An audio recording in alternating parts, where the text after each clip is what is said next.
Voilà, alors l'idée aujourd'hui, c'est de faire une espèce de synthèse sur les intégrales impropres. Ça veut dire que je vais délibérément choisir de ne pas être rigoureuse dans l'écriture, puisque je veux surtout qu'on se rappelle les principales idées pour les avoir en tête et pour faire justement des exercices sur les intégrales impropres.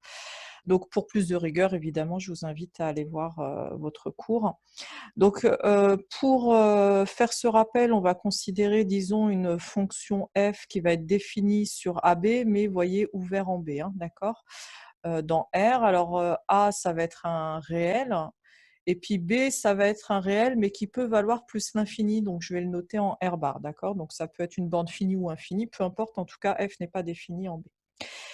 Et donc, si je considère, voyez, l'intégrale de a à b de f de t dt, puisque f n'est pas définie en b, voyez bien qu'il va y avoir un problème en b, et donc l'intégrale va être dite impropre en b. Voilà. On trouve aussi le terme de intégrale généralisée, ou intégrale sur un intervalle aussi. Donc, en b. Alors, la question, évidemment, ça va être de déterminer la nature de cette intégrale, à savoir convergente ou divergente. Donc, c'est la question qu'on se pose et c'est souvent ce qui amène à des énoncés d'exercice concernant les intégrales impropres. Donc, déjà, on va commencer par les méthodes générales qui portent donc sur n'importe quelle fonction f, pour le coup. Donc les méthodes générales. Je vais essayer de bien structurer puisque lorsque vous avez un exercice en face de vous, il faut essayer vraiment de scanner les idées les unes derrière les autres. Voilà. Donc la première chose, la première idée, si vous vous rappelez bien, elle découle de la définition même d'une intégrale convergente ou divergente. En fait, elle se fait par calcul direct. Vous m'arrêtez, hein, s'il y a des choses qui ne sont pas claires, vous m'arrêtez. Donc en remplaçant b par du x, vous vous rappelez? Donc là, dans notre cas, par exemple, le x, il va appartenir à l'intervalle AB, d'accord? Et ensuite, ce qu'on fait, c'est qu'on calcule la limite quand x, justement, tend vers B. Donc ici, ça sera à gauche, donc B- si nécessaire. Et de regarder, du coup, si ça tend vers une limite finie ou infinie. Donc dans le cas où c'est une limite finie, elle va être dite convergente, et dans le cas d'une limite infinie, divergente. Alors, un exemple tout bête, je vais prendre vraiment des exemples très très simples, hein. C'est vraiment pour rappeler les idées et comprendre, mettre une application directement après l'idée que je propose. Donc là, par exemple, je me pose la question sur la nature de cette intégrale-là. Alors évidemment, ce qui va se passer, c'est qu'on voit que, vous voyez votre f de t qui est là, ce que j'ai appelé ici f de t, il est défini sur 0 ouvert 1, et donc en réalité, elle est définie même continue sur 0, 1, donc en réalité, il n'y aura pas de problème sur 0 ouvert 1 et uniquement en 0. Donc ça, pensez bien dans la rédaction à le noter. Donc rappelez-vous, la rédaction, Vous n'êtes pas c'était là. bien écouté, madame, parce qu'il y avait un problème de connexion. Oui, tu nous rattrapes, c'est pas grave, j'ai Bonjour. enregistré, je vous enverrai la vidéo, Saifeddine. Alors, Non, donc c'est juste oui, là, entre 0 et 1. entre 0 et 1, ce que je disais, c'est que Pas bien justement écouté. la fonction, l'intégrante f de t, était Oui, continue sur 0 non, ouvert pourquoi 1. Sophie? Pardon? Oui, Et donc, la borne impropre se trouve simplement au 0. Je suis juste en train de rappeler la rédaction, Saifeddine, c'est tout. oui, D'accord? d'accord. Donc, elle est Merci. continue sur 0 ouvert 1. Donc ici, il y a un problème en 0. Donc le problème se pose en 0. Donc, je mets en application l'idée que je viens de proposer, c'est-à-dire que je vais remplacer la borne problématique par du x, donc x que je prends ici, du coup, dans l'intervalle 0, 1 ouvert. Et donc, je vais calculer l'intégrale de x à 1 de 1 sur racine de t dt. Alors, évidemment, ça suppose que je sois capable de fournir une primitive de f de t. Vous en avez une ici? Une primitive de 1 sur racine de t, ça donnerait quoi? C'est Fedine. Hélène, Oh, c'est 2 racines voilà. de... C'est mieux. 2 racines de t.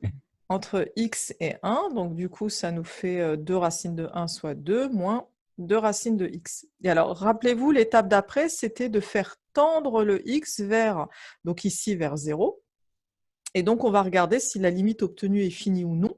Alors, dans notre cas, on obtient 2. Donc, ça nous permet de conclure évidemment que l'intégrale va être convergente et qu'en plus, elle va valoir 2. Donc, ça nous donne aussi la valeur de sa limite. Donc, ici, l'intégrale de 0 à 1 de 1 sur racine de t dt converge et vaut 2. Voilà, ça c'était pour illustrer la première méthode. Donc vraiment, je mets des applications très très simples et après je vous proposerai des exercices un petit peu plus travaillés bien sûr. Alors la deuxième étape, c'était dans les généralités du cours. Est-ce que vous vous en rappelez? Une petite vérification à faire systématiquement qui nous enlève bien du travail si c'est le cas. Intégrale faussement impropre. Oui, voilà, bien joué. Effectivement, on va essayer de voir si on a affaire ou non à une intégrale dite faussement impropre. Alors, attention, je rappelle qu'on peut se poser la question uniquement si la borne impropre est finie, parce que sinon ça n'a pas de sens si on est dans une borne infinie. Donc là, il faut que la borne soit finie. Alors, est-ce que c'est Rachid qui m'avait répondu? Est-ce que Oui. tu peux nous rappeler c'est quoi une intégrale faussement impropre? Quand C'est est-ce quand qu'elle on va fait être... la limite, Oui, on fait la limite de la fonction qui est à l'intérieur de l'intégrale oui, et que on fait tendre x vers la valeur finie, vers d'accord, la borne finie. d'accord. Et comment Et doit être si la ça nous limite? donne, alors si ça nous donne une valeur finie, Mhm. ça veut dire qu'elle est convergente Oui, parce qu'en et que fait, la son fonction, en réalité, elle sera tout simplement prolongeable par continuité en cette valeur, puisqu'elle aura une limite qui est finie en la borne problématique. Et puisqu'elle est euh, prolongeable par continuité, c'est un peu comme si elle était continue, et donc finalement, il n'y a pas de problème. D'accord? Alors, un petit exemple, donc là, je vais juste peut-être rajouter pour mémoire, si la limite de f de t, alors vous rappelez-vous que moi, dans l'exemple que je prends, ma borne impropre, elle est en B, hein. Voilà, donc j'ai choisi B, est égal à L qui est fini. Voilà. Alors, un petit exemple pareil, vraiment d'application directe pour mettre en place cette méthode-là. Je vous propose d'étudier la nature. Alors, c'est vraiment l'exemple classique, sinus t sur t dt. Donc ici, évidemment, sur 0,1, toujours pareil, il n'y a pas de problème en 0 ouvert. Donc, je vais quand même essayer de le noter systématiquement pour ne pas oublier la rédaction. Donc, continue ici sur Problème 0 se ouvert pose en 1. zéro. Oui, problème en 0. Voilà. Alors, est-ce que vous avez une technique pour qu'on calcule la limite de sinus t sur t? Comment on pourrait la calculer, cette limite-là? Oui, sinus de t en zéro est équivalent à t. Ouais, bien joué. En passant par les équivalences, c'est immédiat. Donc, on a par exemple sinus t sur t qui va être équivalent en 0. Donc là, c'est nos équivalents À connus 1. à t sur t, donc à 1, effectivement. Ce qui veut dire qu'en fait, la limite de sinus t sur t, bien sûr, vaut 1, hein, puisqu'elle est équivalente à 1 quand t tend vers 0. Et donc, l'intégrale est faussement impropre, c'est-à-dire qu'elle va converger.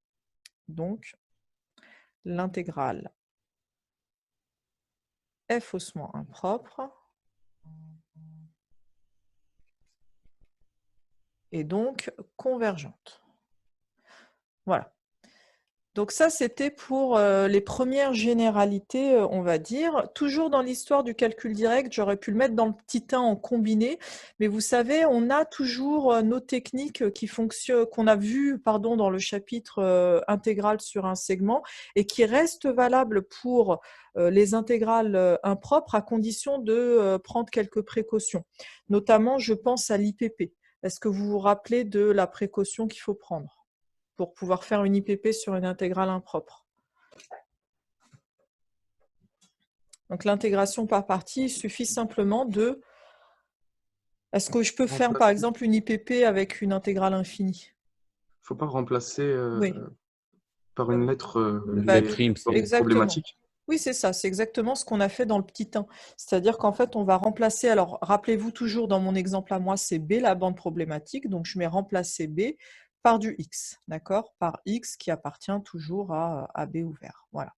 Donc, c'est la seule condition, hein. Sinon, la technique reste la même. Je ne vais pas proposer d'exemple tout de suite, mais je vous en proposerai un dans les exercices un petit peu plus recherchés. Mais vous allez tout simplement remplacer le b par du x qui appartient à b, puis ensuite vous faites tendre votre x vers b- ici, donc, et vous regardez si la limite obtenue est finie ou non, ce qui vous donne la nature de l'intégrale. Alors, une autre technique qu'on peut mettre en place, c'est aussi bien sûr avec l'IPP, à quoi on fait référence toujours, deux idées qu'on utilise très souvent. Non, changement de variable, bien sûr. Le changement de Oui. variable, qu'on avait vu aussi sur les intégrales sur un segment, donc changement de Les variable. cosinus et les sinus. Voilà. Et donc, ce qu'il faut savoir, c'est qu'avant et après changement de variable, vous obtenez des intégrales de même nature, d'accord? Il n'y a d'égalité, rappelez-vous, qu'en cas de convergence. Donc, en cas de divergence, il n'y a pas nécessairement égalité. Donc, on a les deux intégrales qui sont de même, donc vous avez reconnu le symbole intégral, hein, de même nature, d'accord? Plus égalité en cas de convergence. OK? Voilà. Pareil, là, je ne vais pas donner de petits exemples, on verra ça dans les exercices plus recherchés. Alors maintenant, on va passer à une autre catégorie, c'était vraiment un bloc du cours. Est-ce que vous vous rappelez qu'est-ce que ça concernait?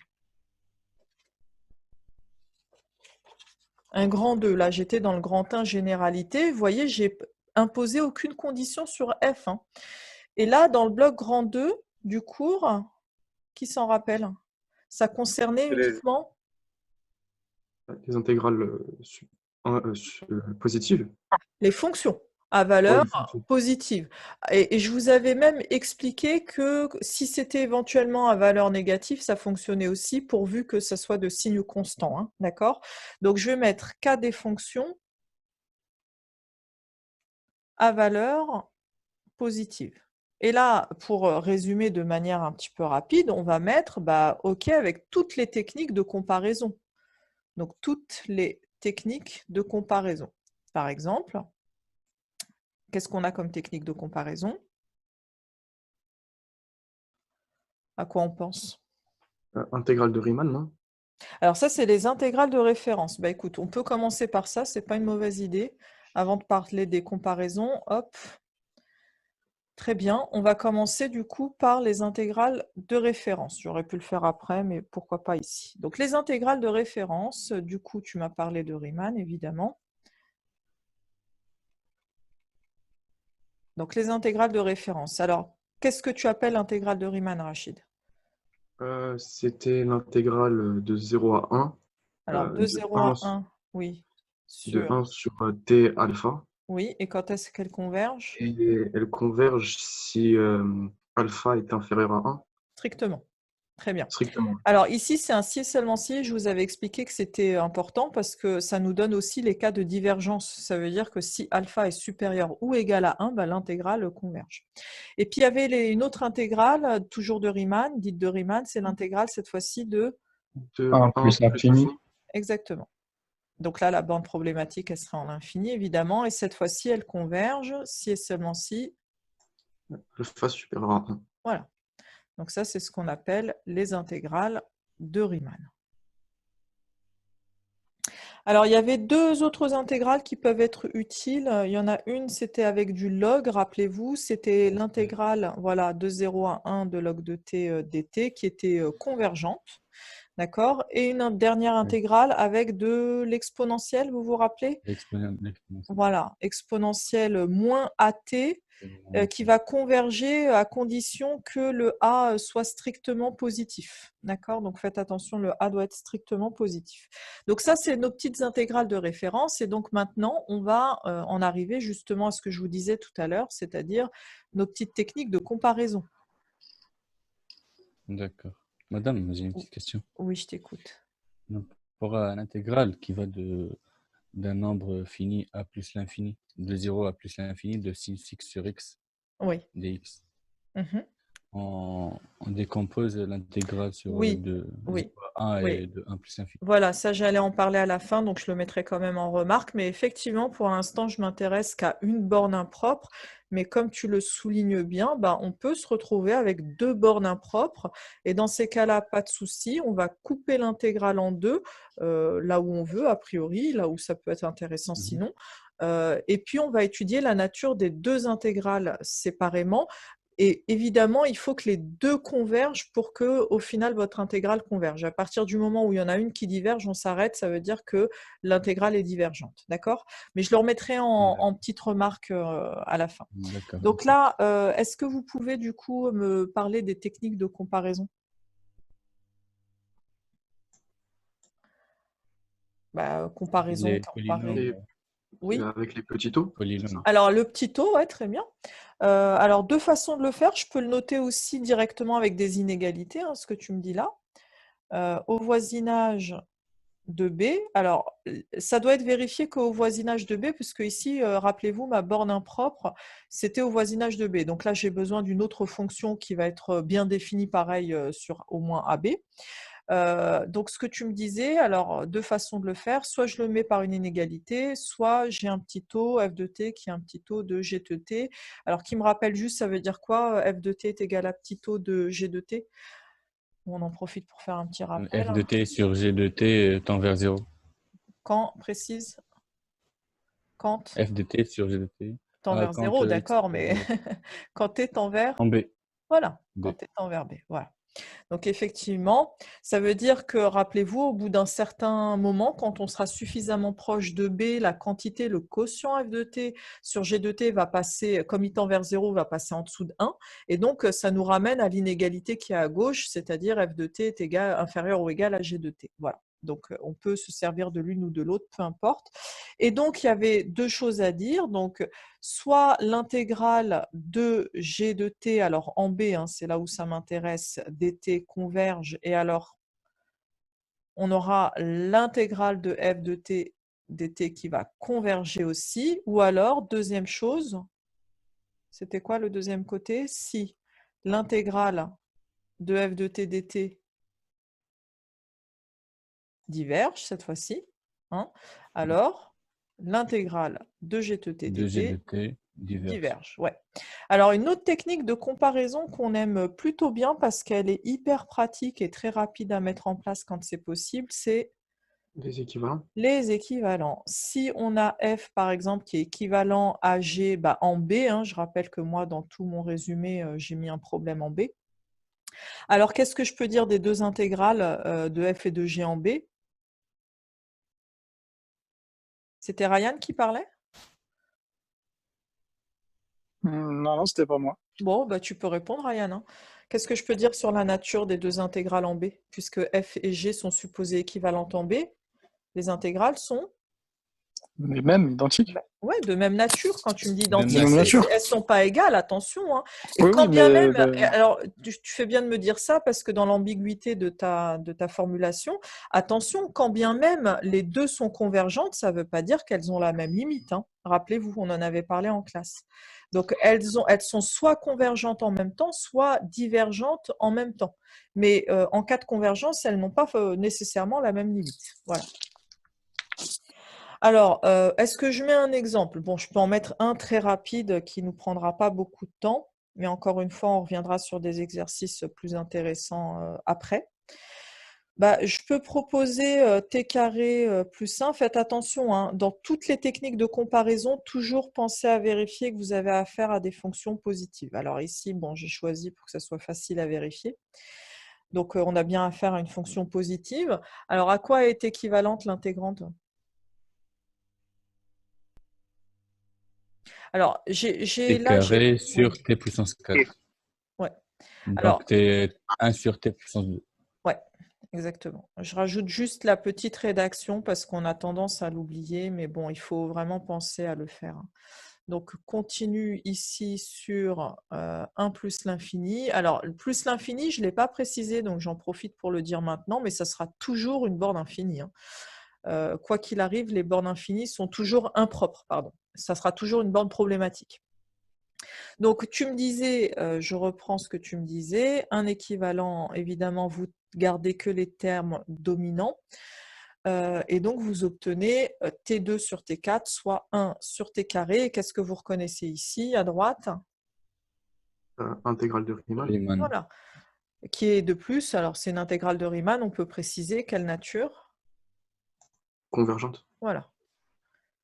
Et du coup, par comparaison des fonctions à valeur positive, je peux en conclure que l'autre intégrale est une, alors on va parler et écrire en même temps, voilà ce que ça donne. Donc, est une intégrale de Riemann convergente. Et donc, par comparaison, des fois, rappelez-vous, on met ça pour penser à toujours vérifier que c'est positif, au moins un signe constant. Donc, l'intégrale de 1 à plus l'infini de, voilà, je vais l'appeler f de t dt pour aller plus vite, est convergente aussi. D'accord? Alors, toujours dans cette partie, alors c'est aussi une technique de comparaison, mais je vais le mettre en petit 3 parce que c'est un critère qui nous sert beaucoup, beaucoup, qui combine intégrale de référence et comparaison. À quoi vous pensez? Ça s'appelle critère, vous devrez retrouver le nom, on s'en sert très souvent. Il nous sauve dans 90% des cas quand on coince. Il est très utile notamment lorsqu'on a des fonctions logarithmes, exponentielles qui entrent en jeu. À quoi vous pensez? Un critère de Riemann. Bah oui, le critère de Riemann, c'est en quelque sorte forcer la comparaison avec une intégrale de Riemann convergente. D'accord? Donc lorsque par exemple, vous êtes en une borne qui est plus l'infini, ça veut dire qu'on va chercher un alpha strictement plus grand que 1, là je suis en plus l'infini, attention, tel que t puissance alpha f de t tend vers 0, hop, quand t tend vers plus l'infini. Et donc, encore une fois, qu'est-ce que ça veut dire? Ça veut dire, si ça tend vers 0 en plus l'infini, que pour t suffisamment grand, on va passer en dessous de la barre de 1, et que donc, on va avoir f de t qui va être finalement un petit taux de 1 sur t alpha. D'accord? Et là, il n'y a plus qu'à conclure, puisque alpha est strictement plus grand que 1, on a affaire à une intégrale de Riemann convergente, et par comparaison, f aussi. Je remets quand même le critère pour les fonctions, pour lorsqu'on est en 0, pardon. Alors, borne 0. Donc cette fois-ci, la seule différence, c'est qu'on va chercher un alpha qui sera strictement plus petit que 1, puisque cette fois-ci, on fait tendre le t vers 0. D'accord? Donc t alpha f de t qui tend toujours vers 0 quand t tend vers 0. Et ainsi, on va avoir f de t qui va être un petit taux de 1 sur t alpha. Cette fois-ci, on sera en 0. Et comme on aura choisi alpha strictement plus petit que 1, on aura bien affaire à une intégrale de Riemann convergente. Est-ce que je vous mets un exemple? Oui. Allez, pour le critère de Riemann, je vous mets un petit exemple toujours très simple. Je vous propose l'intégrale de 1 à plus l'infini de log de t sur t carré dt. Alors, donc là, c'est facile parce que dans ce cadre-là, vous savez que vous devez utiliser le critère de Riemann. Ici, la borne problématique, elle est en quoi? ln de t en La plus borne l'infini. en plus l'infini. Donc, on va plutôt chercher un alpha qui est plus grand que 1, tel que t alpha f de t tend vers 0. Alors, vous m'en trouvez un. En attendant, moi, je fais ma petite rédaction. Donc, et continue sur 1 plus l'infini. Et donc, problème en plus l'infini. Alors, je vous écoute. Quel alpha je choisis? Ouais. Alors, l'idée ici, c'est tout simplement surtout de ne pas annuler la puissance du dénominateur. C'est-à-dire, on veut alpha qui soit strictement plus grand que 1, mais qui n'annule pas la puissance du dénominateur, parce que sinon, ça tendra jamais vers 0. Parce que là, c'est évidemment, c'est le t en bas qui fait que ça tend vers 0, vous l'avez compris. Et donc finalement, on veut se retrouver avec un alpha qui sera strictement compris entre 1 et 2, c'est-à-dire compris entre, là, 3 demi, c'est parfait, 1,5. Donc ça me fait exactement, pourquoi je mets un temps? C'est un égal c'est pas tant, mais égal. Log de t sur racine de t. Alors, ça tend vers 0, pourquoi? Pourquoi est-ce que quand t tend vers plus l'infini, ce truc-là tend vers 0? Toujours les polynômes emportent quand c'est positif. Polynôme, non, ça c'est pas du tout l'argument qui m'intéresse, ça. C'est pas polynomial, log de t. T puissance 1/2 Mais Par là, il y a un croissance rapport de comparée. force qui se crée, vous le voyez. Oui, j'ai Par entendu. croissance comparée. Oui, bien sûr. comparé. Par croissance comparée, évidemment.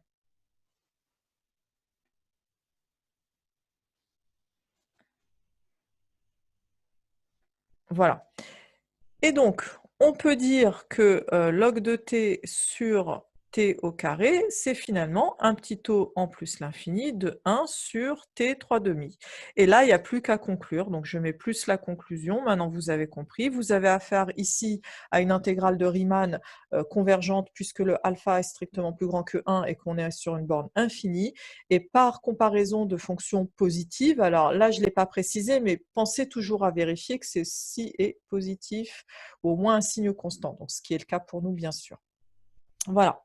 Alors voilà pour cet exemple-là. Il me reste une dernière partie, puisque là, on a traité les méthodes, on va dire, dites générales. On a vu les fonctions à valeur positive, et puis il nous reste à traiter le cas des fonctions à valeur quelconque.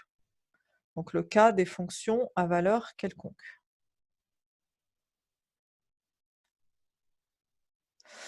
Ou dans C, ou à valeur dans C. Voilà. Alors, tout de suite, normalement, vous avez l'argument. Allez, qu'est-ce que je fais quand j'ai affaire à une fonction à valeur quelconque, ou à signe quelconque, en fait. J'ai mis valeur, c'est à signe. Hop, je me rectifie. Valeur absolue. Oui, on pense à la convergence absolue tout de suite.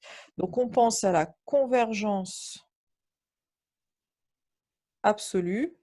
C'est-à-dire qu'en fait, on va aller étudier l'intégrale de la valeur absolue de f, et si elle converge, ça va impliquer la convergence simple, rappelez-vous.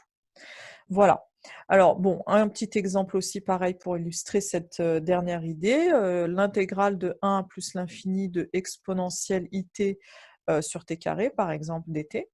Bon, là, je suis à valeur dans C, donc je vais aller m'intéresser à la convergence absolue. Donc là, je prends le module de exponentielle it sur t carré dt. Alors, ça me donne quoi comme module? 1 sur t carré, non? Voilà, 1 sur t carré. Et là, on reconnaît une intégrale de Riemann convergente.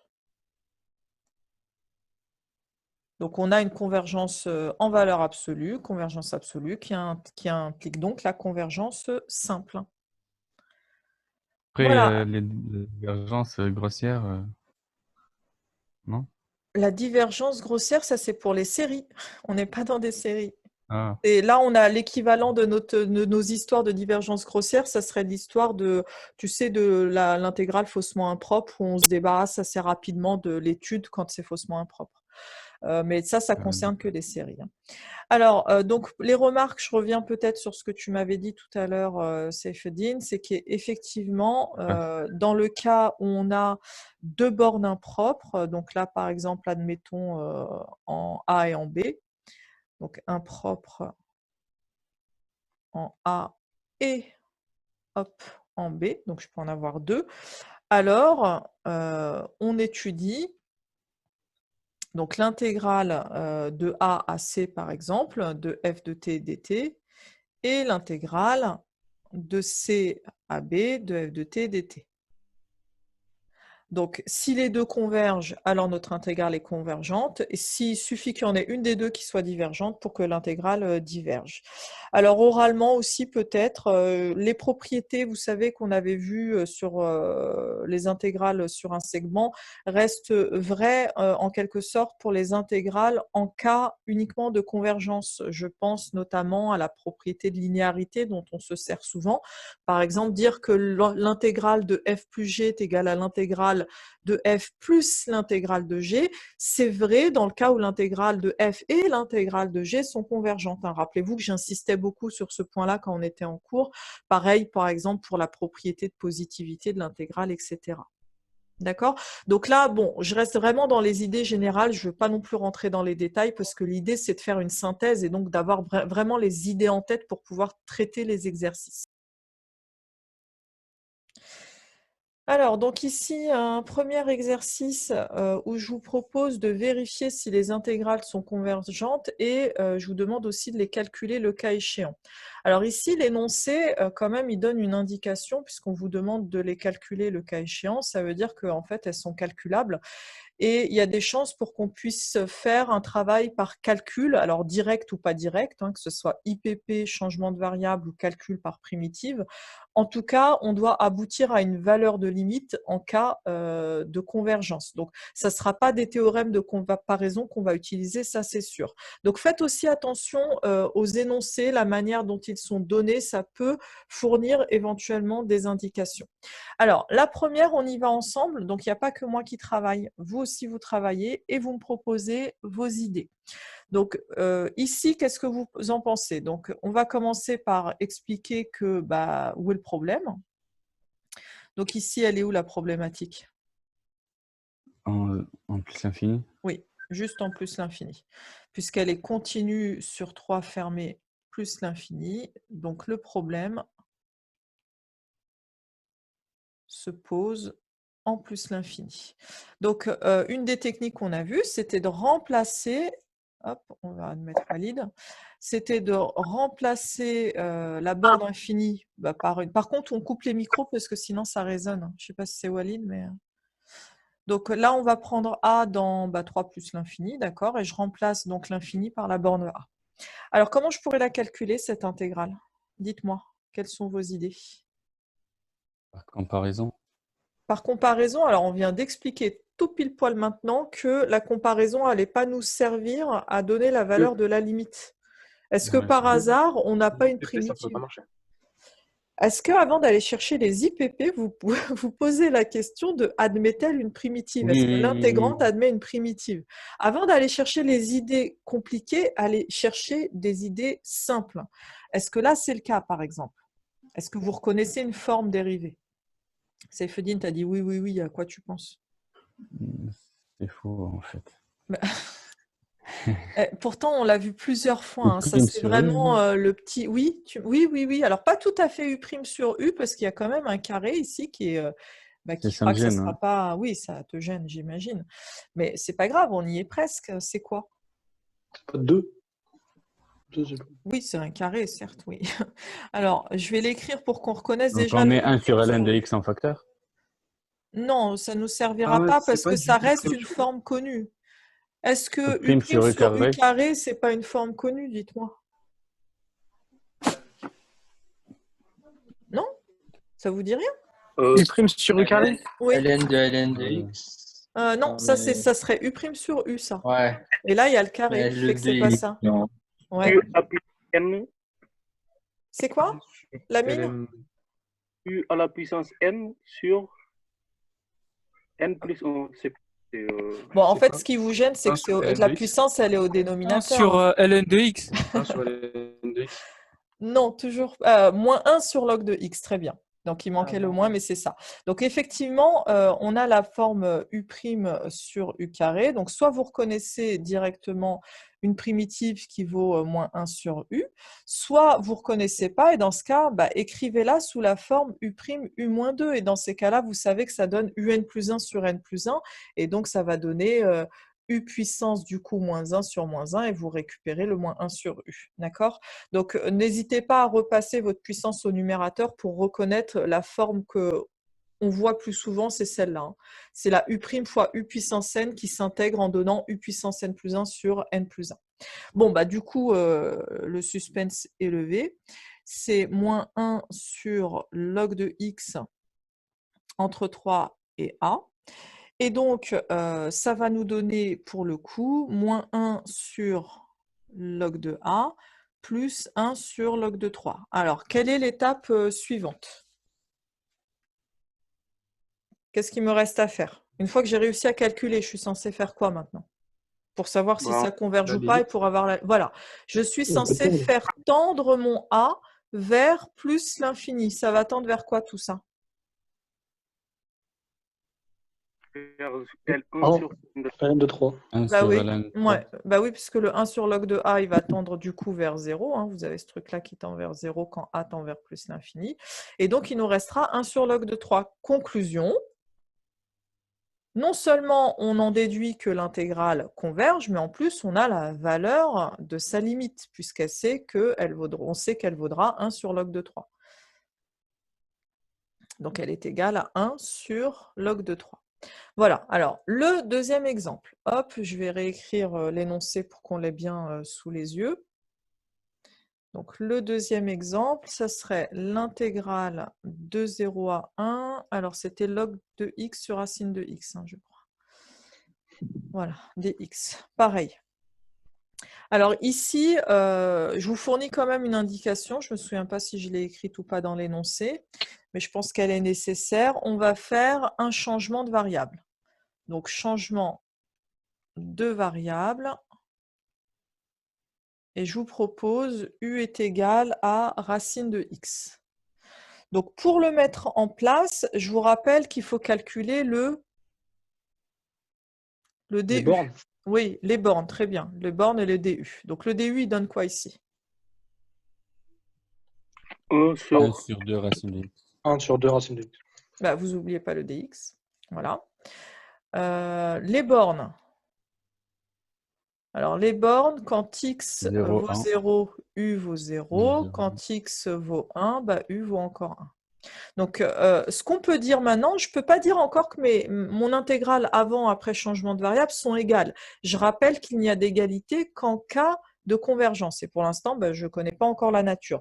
Par contre, ce que je peux dire, c'est que l'intégrale de 0 à 1 de log de x, racine de x, dx, et alors là, j'effectue mon changement de variable, donc je suis encore entre 0 et 1.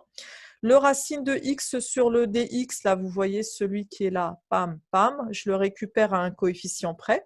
Donc, ça me donne du coup du 2 log, et le racine, le x qui est là, du coup, je le remplace par du que vaut x. Si racine de x vaut u, il vaut u carré du. OK? Donc, je sais en tout cas qu'elles sont de même nature. Donc maintenant, je vais m'intéresser à la deuxième, puisqu'on m'a donné ce changement de variable, c'est que je suis c'est que je suis capable de donner la nature de cette seconde intégrale impropre. Donc elle est aussi impropre en 0, cette fois-ci, pareil, en 0. Donc on va noter que, toujours pour essayer de garder la même rédaction, que cette fonction-là, elle est continue sur 0 ouvert 1, et qu'on a un problème en 0. Donc on va aller, hop, prendre une borne qu'on va appeler, alors on ne va pas l'appeler x, on pourrait l'appeler petit a par exemple, je ne sais pas, petit a appartenant à 0 ouvert 1, et on va aller remplacer la borne par du petit a. Donc 2a 1, qu'est-ce que je pourrais faire pour simplifier cette histoire de u carré? Qu'est-ce que je pourrais en faire? Parce que là, log de u carré, bon, est-ce que là on est capable de le calculer par exemple? On fait 4 ln de u. Oui, voilà, on va le sortir avec la propriété log de a puissance b est égal à b log de a. Le 4, je vais pouvoir le sortir de l'intégrale qui va me donner du log de u du. Et puis là, normalement, vous connaissez une primitive. Oui, u log de u plus u. Moins u. Oui, c'est ça. U log de u moins u entre a et 1. Donc, ça me donne 4 facteurs de, donc le log de 1 m'annule, il me reste du moins 1, moins a log de a plus a. Qu'est-ce qu'il me reste à faire? Toujours pareil, à faire tendre le a vers 0. Alors, cette quantité-là, elle va tendre vers quoi? Quand a tend vers 0.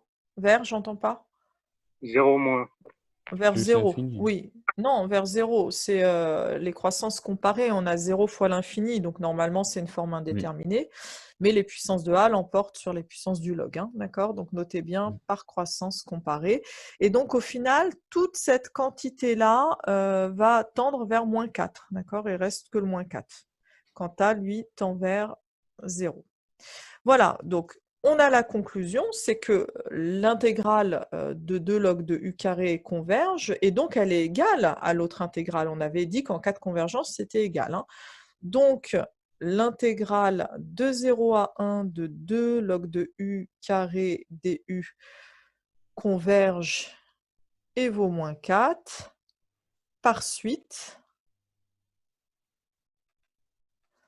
on n'a que l'autre intégrale à la même limite. Donc, ça prouve sa convergence et en même temps, ça me donne la valeur de sa limite. D'accord? Alors, le troisième exemple de cet exercice 1. Donc, il y a deux exercices. Je vous propose deux exercices. Donc là, hop, la troisième question de l'exercice 1. Alors, est-ce que j'ai énoncé? Oui, ça doit être celui-là. Madame, quand on fait Oui. un changement de variable, la limite, c'est toujours la même? C'est-à-dire? Oui, en cas de convergence. En cas de convergence, les deux intégrales sont égales. Donc, la limite est la même. D'accord. Contrairement à l'équivalent qui donne que la nature, que l'équivalence de la nature. C'est-à-dire quand tu as deux fonctions équivalentes positives qui sont équivalentes, l'intégrale de f et de g sont de même nature, mais par contre les limites, même en cas de convergence, ne sont pas égales. Tandis que là, on a vraiment égalité des intégrales. Donc le troisième exemple, donc c'est 0 plus l'infini de x exponentielle moins x dx. Alors, je vous écoute. Est-ce que déjà vous avez des idées? Est-ce que ça, c'est une forme dérivée? Riemann. Riemann? Ah, le critère de Riemann. Moins AX. Oui, critère de Riemann. D'accord, le critère de Riemann, ça pourrait nous permettre de prouver la convergence. Mais est-ce que ça nous donnerait la limite? Est-ce que ça nous donnerait la valeur de la limite? Non. Donc, est-ce que, du coup, on a vraiment beaucoup de choix quand on veut avoir la valeur de la limite en cas de convergence? On n'a pas d'autre choix que de calculer. Et pour calculer, je répète, on a trois techniques de calcul, celles qu'on avait vues dans le chapitre intégral sur un segment, c'est-à-dire soit on connaît une primitive, soit on fait un changement de variable comme on vient de le faire, soit IPP. IPP. Et là, ça sent bon l'IPP, parce qu'on a une partie polynomiale et une partie en exponentielle. Alors, rappelez-vous, ça marche quand on a de l'exponentielle, du cos et du sin, et qu'on a une partie polynomiale, l'IPP fonctionne très très bien. Ce qu'elle va faire, c'est qu'elle va, à partir du moment où on a un morceau polynomial et l'autre morceau, l'autre partie du produit qui s'intègre, en général, l'IPP fonctionne plutôt bien. Donc là, pareil, on va d'abord commencer par penser à rédiger, c'est-à-dire que la fonction qui a x associe x exponentielle moins x et continue sur, donc là, 0 fermé plus l'infini, et j'ai un problème donc en plus l'infini. Donc maintenant, comme on va faire une IPP, on pense à la précaution à prendre absolument en cas d'IPP. Qu'est-ce qu'il faut faire? Est-ce que je peux faire? Oui, mais est-ce que je peux faire une IPP avec une borne infinie? Il faut changer la borne problématique. On pose Voilà. x appartenant à... Alors x, on va peut-être éviter, parce Ouais, qu'en intégrant exemple. x en B. grand A. Oui, bon, d'accord. Alors, j'ai pris grand A parce que ça vient avant B, c'est pareil.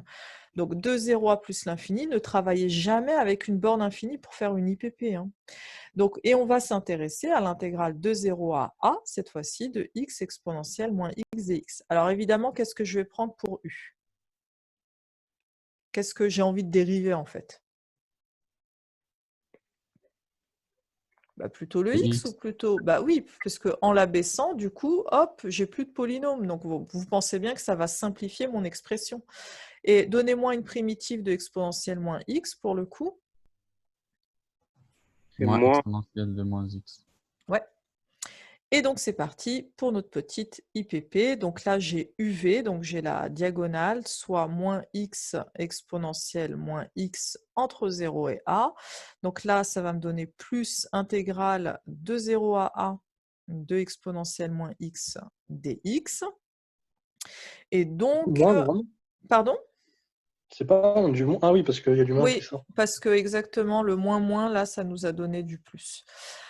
Alors, donc ça nous donne moins a exponentielle moins a, bon, en 0, ça s'en va, plus l'intégrale de 0 à a.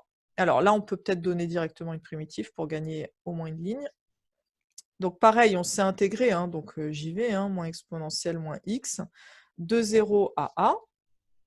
Au final, on va obtenir donc moins exponentielle moins a, plus exponentielle 0, 1. Hop. Alors, dernière étape, qu'est-ce que je dois faire? Je dois faire tendre mon A vers... Vers plus ouais. l'infini. Est-ce qu'il y a un problème ici quand A tend vers plus l'infini? Alors, il faut peut-être justifier Non? celui-là parce que ça, c'est Ouais, une forme indéterminée croissance quand même. comparée. Oui, juste au moins dire que c'est de la croissance comparée pour lever l'indéterminé. Donc, par croissance comparée. Le reste, ça pose pas de problème, hein. Ça tend vers 0. Et donc, le tout va tendre vers... Ben, il reste 1. Et donc, non seulement on a prouvé qu'elle convergeait, mais en plus, l'avantage, c'est que là, on a la valeur de la limite comme c'est demandé dans l'énoncé. Donc, le critère de Riemann, tu as raison, hein, là, il était parfaitement adapté pour prouver la convergence. Seulement, malheureusement, ça ne nous donnait pas la valeur de la limite et on en avait besoin. Donc ici, il fallait vraiment passer par une IPP pour conclure sur la valeur de la limite. Voilà, et elle vaut 1. Alors, ça conclut le premier exercice que je vous ai présenté. Donc, on va passer maintenant au second exercice.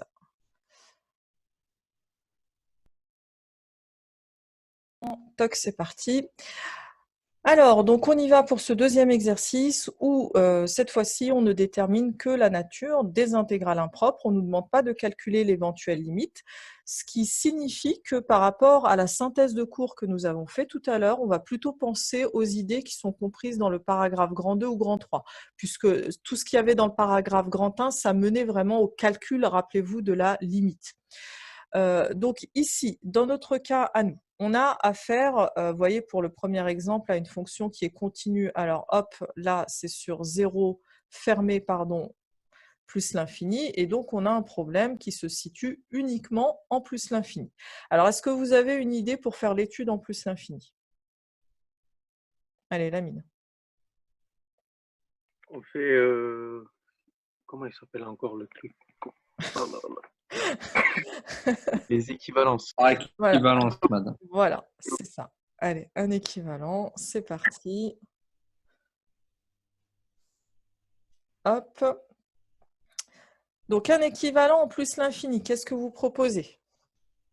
1 sur exponentielle t. Ah, bravo. Donc, je peux l'écrire en exponentielle moins t. Pour reconnaître finalement, qu'est-ce qu'on reconnaît quand je l'écris comme ça? C'est Intégrale.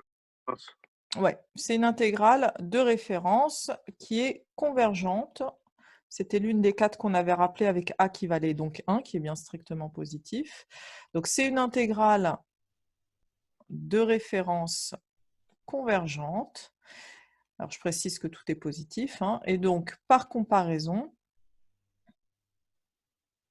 on a bien l'intégrale de 0, alors là, je ne sais pas pourquoi j'ai mis un 1, de 0 à plus l'infini de f1 de t dt qui converge. Voilà. Donc ça, c'est pour... Vous voyez, on n'a pas déterminé la limite et ce n'était pas le but, hein, on veut vraiment que la nature de l'intégrale. Donc c'est parti maintenant pour l'exemple 2. Alors, l'exemple 2, qu'est-ce que c'est? C'est l'intégrale de 0 à plus l'infini de log de 1 plus t carré sur t carré dt. Alors déjà, on va aller regarder où se situe le problème, puisque la fonction qui a t associe log de 1 plus t carré sur t carré est continue. Alors, qu'est-ce que je mets là? Sur... J'ouvre en 0 ou je ferme? Ouvre. Bah, évidemment, on ouvre. Là, c'est pas très compliqué. L'infini, on Pareil le pour le prendra plus toujours, infini. hein. Voilà, donc ici, on a deux problèmes. Problème en 0 et en plus l'infini.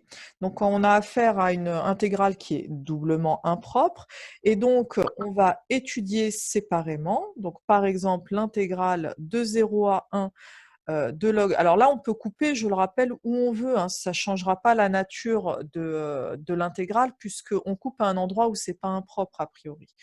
Donc, on va étudier cette intégrale et l'intégrale, par exemple, de 1 à plus l'infini. Alors pareil, je vais lui donner un nom pour éviter à chaque fois de tout réécrire. f de t, f2 de t, dt. Alors, on commence par laquelle? Par 0, par exemple? La plus rapide, on Oui, va pardon. dire? Alors, en 0, j'attends vos idées. On ne peut pas faire par équivalence? Alors, tu aurais une équivalence. On essaye pour voir? Donc, on a log de 1 plus t carré sur t carré. Alors, t, il tend vers 0. Là, on est en 0, hein, donc un équivalent, on en a. Au numérateur, log de 1 plus x quand x tend vers 0, c'est quoi? C'est x. Donc ici, ça sera t carré. Hein. Je vous rappelle qu'on peut avoir n'importe quelle fonction de x tant que la fonction tend toujours vers 0. Ici, t carré tend encore vers 0 quand t tend vers 0. Donc ça fonctionne. En plus, l'équivalent est compatible par quotient, par produit. Donc tout ça, c'est équivalent à 1. Qu'en penses-tu, Rachid, toi qui as proposé l'idée? Tu m'as proposé de travailler avec par équivalence. Et donc, qu'est-ce que j'en fais maintenant? Je vous avoue, j'ai pas d'idée. Ah, et c'est dommage parce que même dans la synthèse du cours, c'est toi qui m'avais proposé l'idée. Bah, qu'est-ce qu'on peut dire sur la limite? Bah, c'est convergent, oui. Pour quelle raison, Lamine? Tu me donnes une raison? Non, j'ai pas de raison. C'est dommage. C'est pas plutôt divergent? Ah non, Vu que ça ça répond converge. pas à la... Ah bah, c'est convergent. alors moi, je peux te donner deux arguments qui font qu'en fait, ça converge bien en 0. Déjà, l'intégrale de 1 en 0 converge, n'est-ce pas? Tu calcules par primitive, l'intégrale de 1, c'est x, en 0, ça tend vers 0, d'accord? Mais surtout, on avait vu que dans le cas d'intégrale de limite finie, puisque là, en fait, ce qu'on voit surtout, c'est que la limite de f de t est égale à 1 quand t tend vers 0. Et comme on a une limite finie, ça veut dire que notre fonction, elle est prolongeable par continuité en 0. Et donc, c'est une intégrale qui est faussement impropre. D'accord? Donc là, il y a vraiment deux arguments qui nous permettraient de conclure. Donc, on a la limite, je vais garder évidemment faussement impropre, c'est beaucoup plus joli. Quand t tend vers 0 de f de t dt qui est égal à 1, qui est donc une valeur finie. Et donc, j'en déduis que l'intégrale de 0 à 1 de f de t dt est faussement impropre, donc convergente. D'accord? Pensez-y, hein, parce que ça, c'est un argument qui est bien utile et qui nous évite bien des recherches. Donc convergente. Voilà. Alors, bah maintenant, il faut qu'on fasse l'étude en plus l'infini. C'est parti. Pareil, j'attends vos petites idées. On fait la même chose, madame.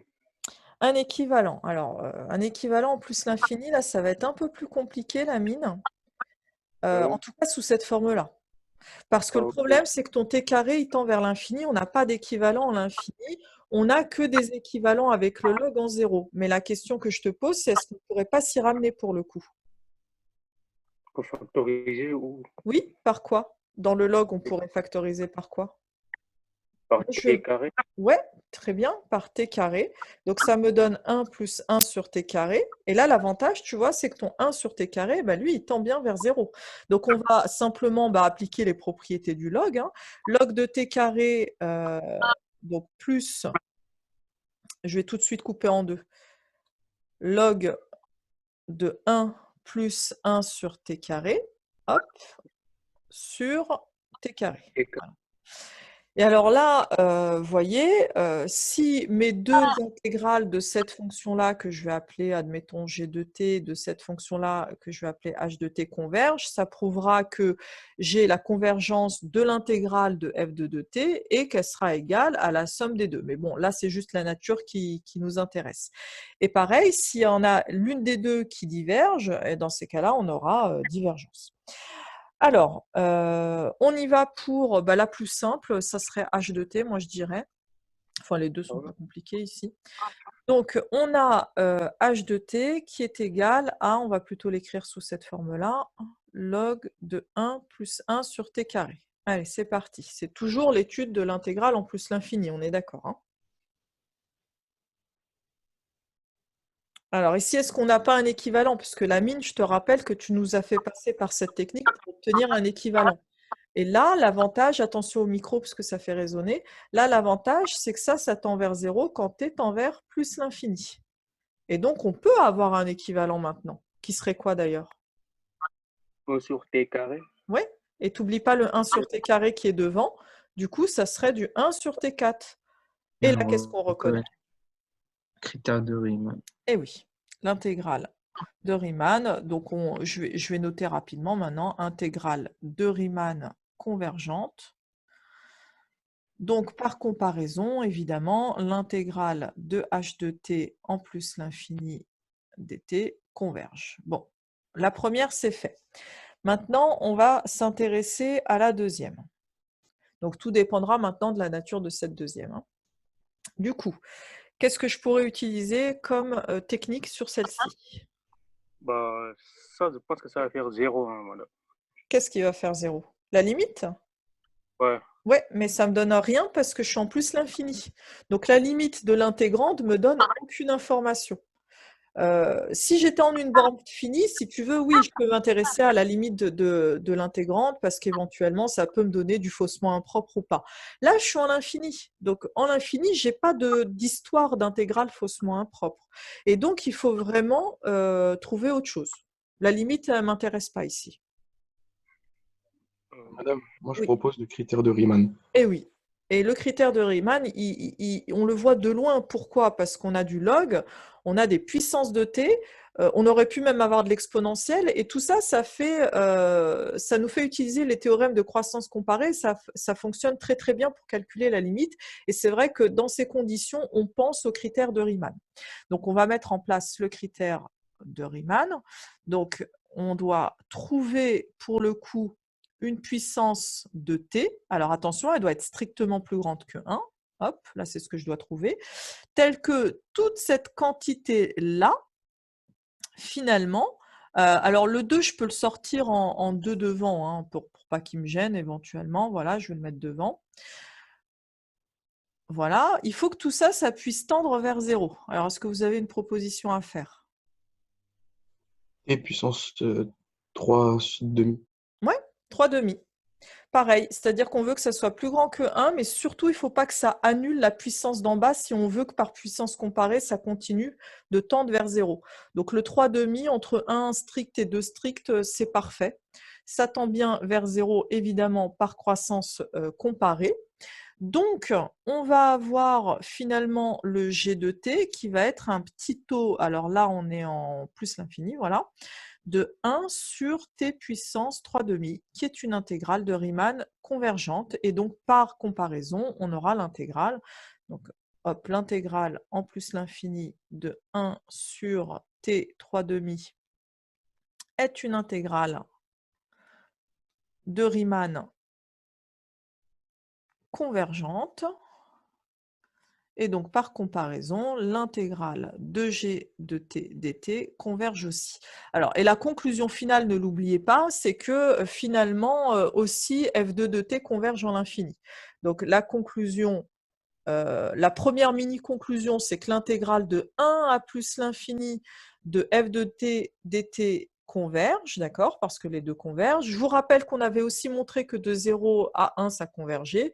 Et donc, finalement, je reviens à l'intégrale qu'on souhaitait étudier, c'est-à-dire de 0 à plus l'infini de f de t dt qui converge aussi. Voilà, donc celui-là, il était un petit peu plus loin, un petit peu plus difficile, mais ça met en jeu plein de techniques qu'on a vues dans le cours. Alors les autres, vous verrez qu'ils seront beaucoup plus simples à mettre en place.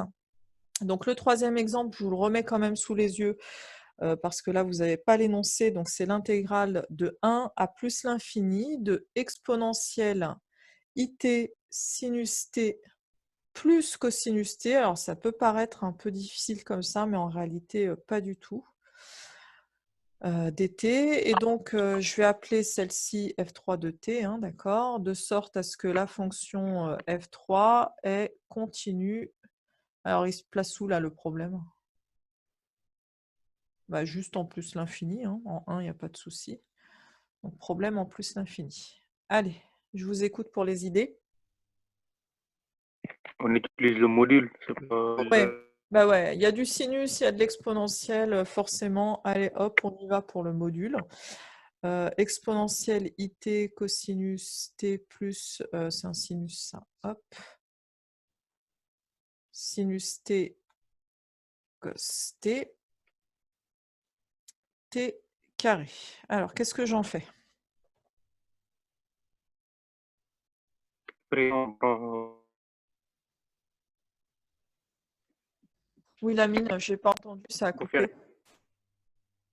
Est-ce qu'on ne peut pas majorer cette quantité-là?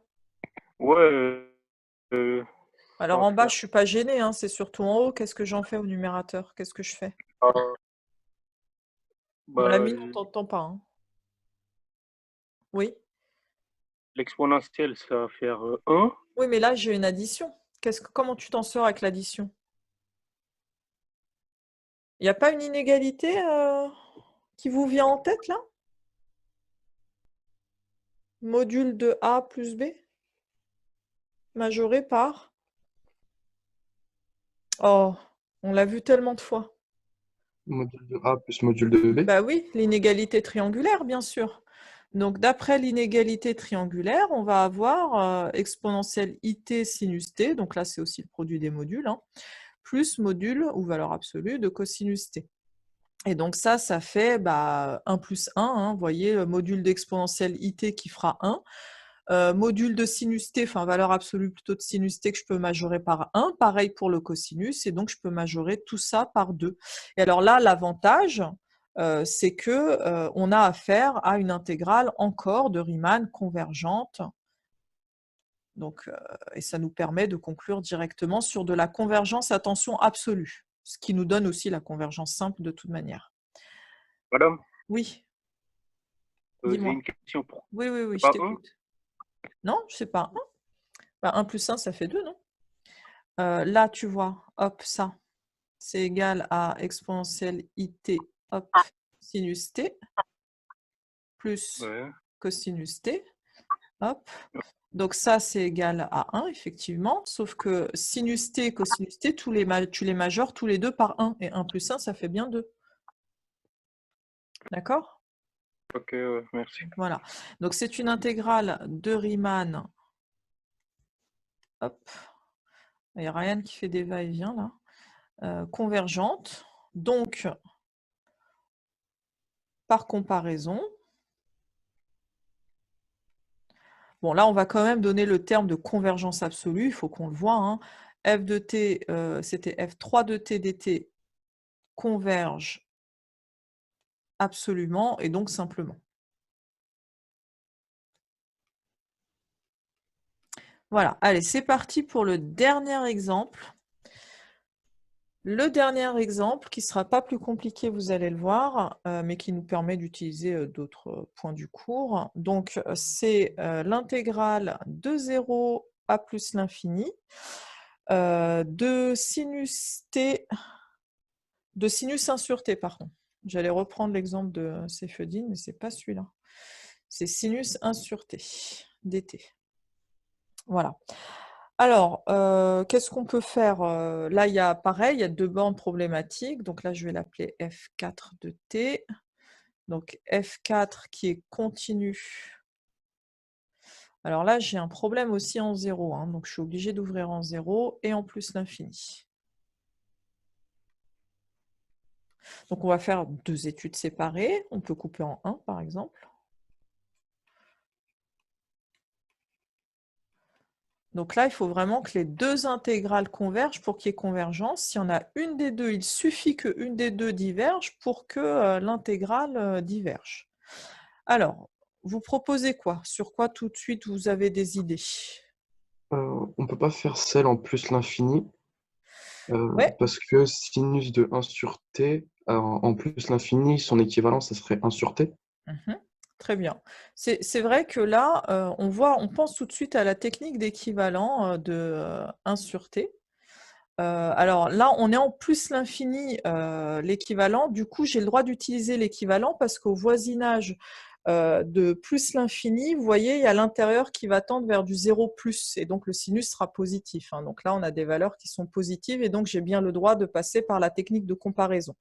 Attention, parce que si on était au voisinage de 0, par exemple, sinus t en 0, ça serait plus problématique parce qu'on n'a pas le signe, d'accord? Ce n'est pas de signe constant.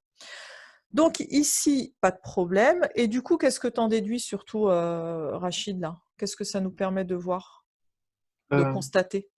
On a la puissance de t qui est égale à 1, Mhm. donc l'intégrale diverge. vu Et qu'elle ne oui, reçoit pas c'est une intégrale de Riemann. intégrale de Riemann divergente, effectivement. C'est une intégrale de Riemann divergente. Et donc, en fait, notre analyse s'arrête là, parce que du coup, l'intégrale de f4 de t diverge en l'infini, et donc, ce n'est pas nécessaire de s'intéresser à l'autre borne, puisqu'on a directement la nature de l'intégrale de 0 à plus l'infini. Donc là, je conclus sur celle-ci déjà. f4 de t dt qui diverge. Et là, je conclus directement que de 0 à plus l'infini, elle ne peut que diverger, peu importe ce qui se passe en 0. Alors, il se trouve qu'en 0, ici, elle convergeait bien, ça marchait bien, mais ce n'est pas grave, puisqu'en l'infini, ça diverge.